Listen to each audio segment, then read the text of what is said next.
السلام علیکم ورحمۃ اللہ۔ محترم بھائی، آپ نے ویڈیو بھیجی ہے امام کعبہ فضیلت الشیخ حضرت مولانا علامہ مفتی عبدالرحمن سدیس حافظہ اللہ تعالی کی۔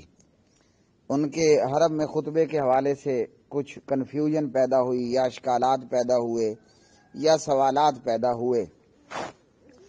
کافروں کے ساتھ، یہودیوں کے ساتھ، عیسائیوں کے ساتھ یا دیگر غیر مسلم اور کافر لوگوں یا کنٹریز کے ساتھ لین دین، معاملات، تجارت، خرید و فروخت کے حوالے سے فضیلت الشیخ نے کہا کہ ولا اور برا کے مطلب کو سمجھنے کی ضرورت ہے۔ دوستی اور دشمنی کا معاملہ، اس میں انہوں نے کہا کہ کافروں کے ساتھ حسن سلوک کرنا، نبی علیہ السلام نے یہودی پڑوسی کے ساتھ اچھا سلوک کیا، مشرکہ ماں کے ساتھ اچھا سلوک کرنے کی تعلیم دی گئی۔ پیارے نبی علیہ السلام نے جو ہے وہ خیبر کے یہود کے ساتھ معاہدہ کیا آدھے اناج پر، اور اسی طرح جو ہے وہ قرآن مجید کی آیات کہ کافروں کے ساتھ یا غیر مسلموں کے ساتھ حسن سلوک کرنا ہے، اور اس پر آیات یا حدیث اور سیرت کے ہمارے حسن سلوک سے وہ مسلمان ہو جائیں وغیرہ وغیرہ۔ جہاں تک فضیلت الشیخ مفتی عبدالرحمن السدیس حافظہ اللہ تعالی کا خطبہ ہے، تو جو باتیں انہوں نے کہی ہیں وہ قرآن و حدیث سے مدلل ہیں، مزین ہیں۔ جو آیات انہوں نے پیش کی، جو صحیح بخاری کی یہودیوں کے ساتھ معاہدے کے حوالے سے زمین آدھے اناج پر دینے کے حوالے سے بات کہی، ان میں سے کسی ایک بات سے بھی انکار نہیں ہے۔ سب باتیں اپنی جگہ پر 100% درست ہیں۔ لیکن یاد رکھ لیجئے کہ آج دنیا میں جو فضا ہے، مسلمان دنیا اور اسرائیل کے حوالے سے، یہ معاملہ ان تمام آیات و احادیث سے مختلف ہے۔ خیبر نبی علیہ السلام کا اور مسلمانوں کا مفتوح علاقہ تھا۔ مسلمانوں نے خیبر کو فتح کیا، اور جو یہود قتل ہوئے سو وہ قتل ہوئے۔ باقیوں کے ساتھ معاہدہ ہوا کہ آدھے اناج پر زمین ان کو دی گئی، وہ کاشت کریں گے، سارا معاملہ کریں گے، آدھا اناج مسلمانوں کو دیں گے۔ تو خیبر ہمارا مفتوح علاقہ تھا، اور آج بھی الحمدللہ وہ خیبر مسلمان دنیا کا ہی حصہ ہے۔ اسرائیل ہمارا مفتوح علاقہ نہیں ہے۔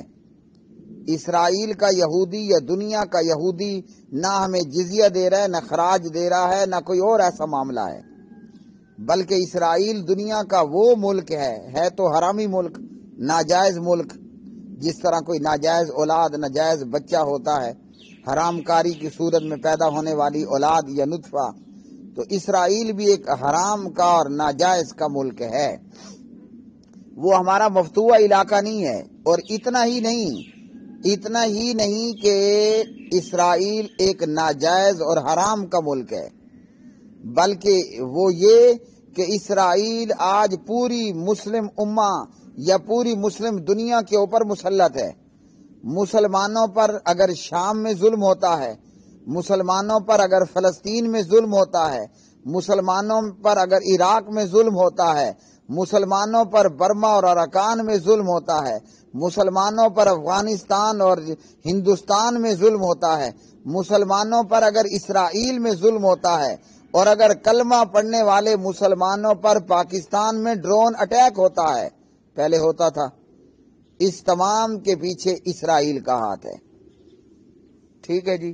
تو اسرائیل کو ایک عام حرامی ملک نہیں ہے، اسرائیل ایک عام حرامی ملک بھی نہیں ہے، اور اسرائیل ایک عام سادہ کافر بھی نہیں ہے۔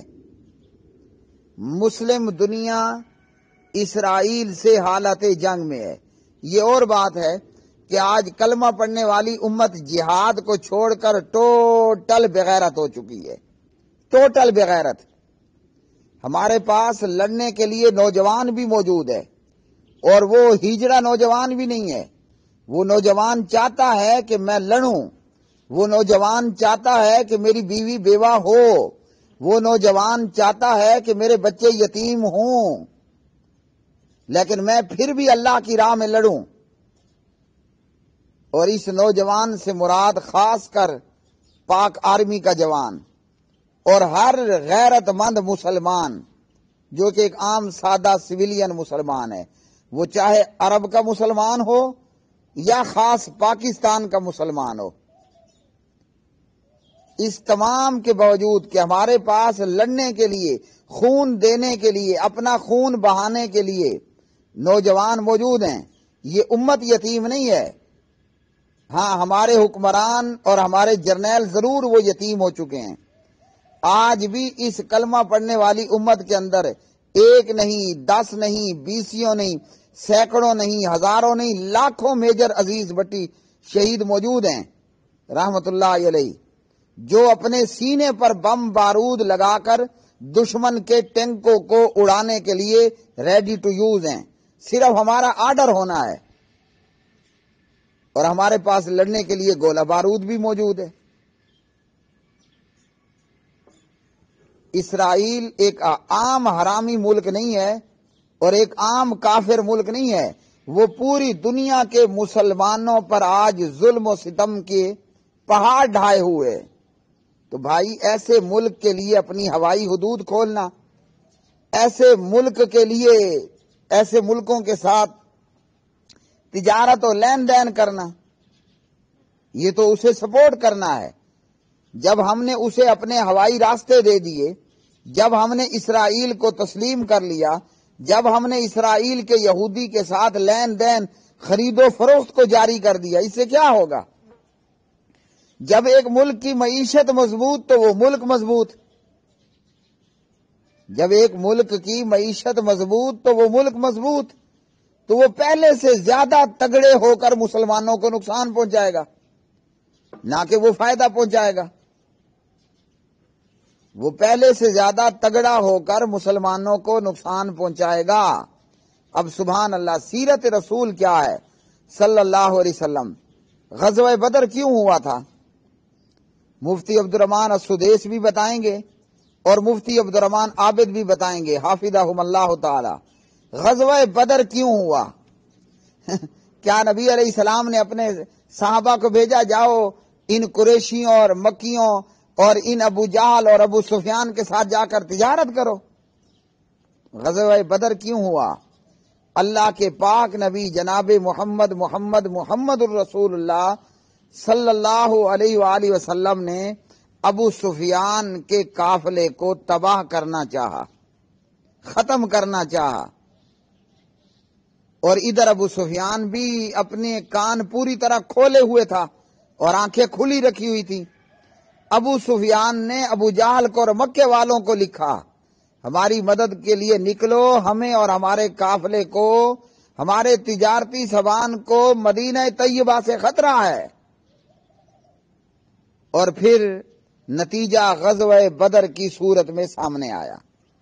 تو بھائی، ہم نے ابو جہل جیسے، وہ آج نیتن یاہو ہے نا اسرائیل کا وزیر اعظم، یہ جو بھی اس خبیث کا نام ہے، ابو جہل جیسے کافر ہیں، نریندر مودی جیسے کافر ہیں، ٹرمپ جیسے کافر ہیں، نیتن یاہو جیسے کافر ہیں۔ ہم نے ان کی معیشت پر ڈاکہ لگانا ہے، ہم نے ان اسرائیلیوں کی معیشت پر خودکش اٹیک کرنا ہے۔ یہ ہے کرنے کا کام، نہ اسے ہوائی راستے دینے ہیں، نہ UAE کی طرح اسرائیل کو تسلیم کرنا ہے، نہ اسرائیل کے یہودی کے ساتھ خرید و فروخت کرنی ہے۔ اگر ہم کچھ کر سکتے ہیں تو وہ یہ ہے کہ ہم اسرائیل کی معیشت پر حملہ کریں، ہم ایسے نوجوان، ایسے مجاہد پیدا کریں جو سمندروں میں، خشکیوں میں اسرائیل کے تجارتی قافلوں پر حملہ کریں، محمد الرسول اللہ صلی اللہ علیہ وسلم کی سیرت کو اپنے لیے اصول بنا کر، لائے عمل بنا کر۔ خیبر کے یہودیوں کے ساتھ نبی علیہ السلام کا نصف پر معاہدہ ہوا، بالکل تسلیم۔ کل جب اسرائیل ہم فتح کر لیں گے، کل جب اسرائیل ہم فتح کر لیں گے، پھر ہم اسرائیل کے یہودیوں کے ساتھ خیبر کے یہود والا معاملہ کریں گے۔ یہ اور بات ہے کہ جب عیسیٰ علیہ السلام آئیں گے، لو جی یہ بھی سن لیں، اب عیسیٰ علیہ السلام کا نزول ہوگا نا، امام مہدی محمد بن عبداللہ علیہ السلام بھی آئیں گے. میں پوچھتا ہوں کلمہ پڑھنے والی امت سے، عیسیٰ علیہ السلام اسرائیل کے ساتھ تجارت کریں گے؟ عیسیٰ علیہ السلام اسرائیل کو تسلیم کریں گے؟ عیسیٰ علیہ السلام اور امام مہدی اپنے ملک سے اسرائیل کو ہوائی راستہ دیں گے؟ بتائیے کیا کریں گے؟ یہ مفتی عبد الرحمن السدیس سے بھی پوچھنا، یہ مفتی عبد الرحمن آبے سے بھی پوچھنا حافظہم اللہ. عیسیٰ اور محمد بن عبداللہ علیہ السلام بتائیے سوچ کر یہودیوں کے ساتھ کیا معاملہ کریں گے؟ یہودیوں کا قتل عام ہوگا. وہ جو کوئی لوگ کہتے ہیں نا ہولو کاسٹ، بلا یہ ہولو کاسٹ یا جو بھی ہے اس کو یہود بھول جائے گا. درخت بھی اور پتھر بھی مجاہد کا ساتھ دے گا اور کہے گا کہ آؤ میرے پیچھے یہودی چھپا ہے، اس حرامی کو آ کر مارو. اب عیسیٰ علیہ السلام نعوذ باللہ اگر وہ کھڑے ہو کر کہنے لگیں جی خیبر کے یہود کے ساتھ معاہدہ ہوا، ہم بھی دجال کے ساتھ معاہدہ کر لیتے ہیں. دجال کون ہوگا؟ یہودیوں میں سے ہی ہوگا نا.